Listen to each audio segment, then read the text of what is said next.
2025 நியூவா வந்த டியூக் 250 இந்த மாடல் நீங்க வாங்கலாமா வேணாமான்றத கிளியரா ப்ரோ அண்ட் கான்ஸ் இந்த வீடியோவில் சொல்லியிருப்பேன். இதோடைய ப்ரோவா இருக்கிறது என்னுடைய ஒப்பீனியன் பார்த்தீங்கன்னா, ஃபர்ஸ்ட் இது KTM, செகண்டு இதோடைய லுக்கு. ஃபர்ஸ்ட் ஜென்ரேஷன் செகண்ட் ஜென்ரேஷனை காட்டிலும் அடுத்த தேர்ட் ஜென்ரேஷனும் சூப்பராக தான் இருந்துச்சு. பட் இந்த லுக்கு பார்த்தீங்கன்னா எனக்கு பர்சனலாக ரொம்ப பிடிச்சிருக்கு.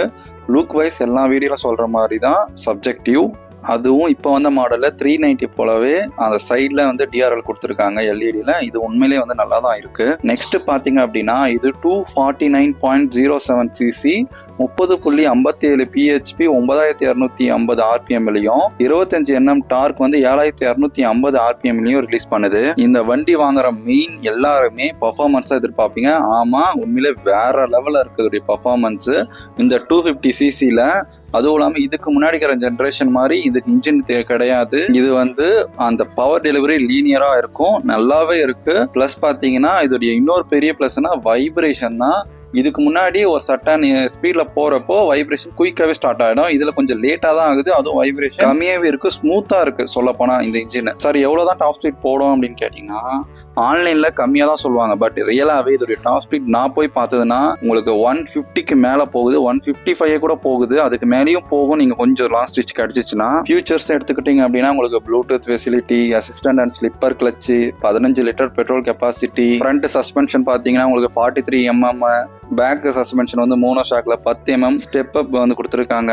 ஆஸ் யூஷுவல் வந்து டியூவல் சேனல் ABS வந்து எல்லா ஃபியூச்சர்ஸும் இது இன்க்ளூட் பண்ணி தான் ஒரு ஃபுல் பேக்கேஜா வருது. வெயிட் எடுத்துக்கிட்டீங்க அப்படின்னா 162.8 kg உங்களுக்கு வரும். எல்லா ஃபிட்டிங்லாம் நீங்க சேர்த்தீங்கன்னா கிட்டத்தட்ட ஒரு 165 kg கிட்ட வந்துடும். ஆக்சசரிஸ் எல்லாம் சேர்த்தீங்க அப்படின்னா இதுல குயிக் ஷிஃப்டரும் வந்து இன்க்ளூட் பண்ணி தான் வரும். நல்லாவே இருக்கு வண்டி. சரி வாங்கலாமா அப்போ அப்படின்னு கேட்டீங்கன்னா வெயிட் பண்ணீங்க. எல்லா வண்டியில சொல்ற மாதிரி நெகட்டிவ் சைடு ஃபர்ஸ்ட் பாருங்க, அதுக்கப்புறம் வாங்கலாமா வேணாமன்றது இந்த 2025 நீங்க முடிவு பண்ணி வாங்குங்க. ஃபர்ஸ்ட் நெகட்டிவிட்டி இது சொல்லிதான் ஆகணும். ஆக்சுவலா இதோடைய மைலேஜ் என்னன்னா, இந்த வண்டி ஏற்ற மைலேஜ் எல்லாம் பார்க்க மாட்டாங்க அப்படின்னா நெகட்டிவ்ல சொல்லிதான் ஆகணும். இதோடைய மைலேஜ் வந்து நான் லோக்கல் சிட்டில ஓட்டினீங்கன்னா உங்களுக்கு 16 to 25 தான் கிடைக்குது.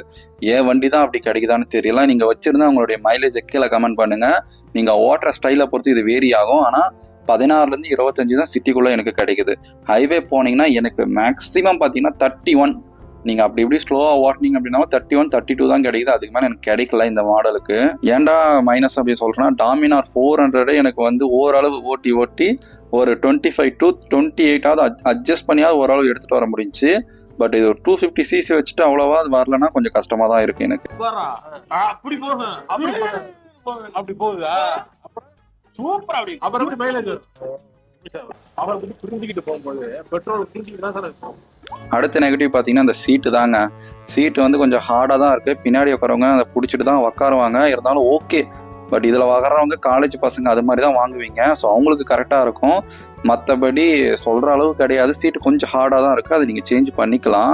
மற்றபடி வந்து ஃபேமிலிக்கெல்லாம் இது அந்த அளவுலாம் சூட் ஆகாதுங்க. ஆல்ரெடி எடுக்கிறவங்க காலேஜ் ஸ்டூடெண்ட்ஸ்னு சொல்லிட்டேன். அதே மாதிரி சீட்டு ஹைட்டில் தான் இருப்போம், கொஞ்சம் அட்ஜஸ்ட் பண்ணி தான் உட்கார மாதிரி இருக்கும் பில்லியன். அடுத்த நெகட்டிவ் பார்த்தீங்கன்னா இதோடைய சஸ்பென்ஷன் தான். சஸ்பென்ஷன் வந்து கொஞ்சம் ஹார்டாக இருக்கிற மாதிரி ஃபீல் பண்ணேன்.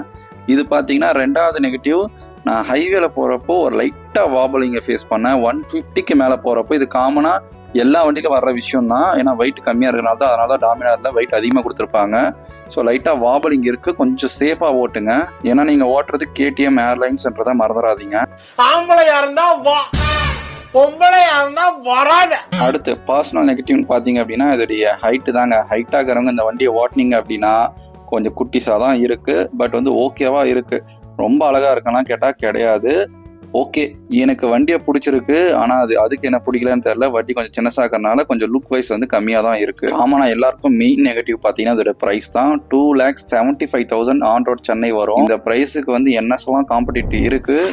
ஏன்னா அதோடைய டாப் ஸ்பீட் 170க்கு மேலே போகும். கண்டிப்பாக சின்ன டிஃப்ரென்ஸ் இருக்குது. உங்களுக்கு இதுக்கு செப்பரேட்டான வீடியோ வேணால் கமெண்ட் பண்ணுங்கள்.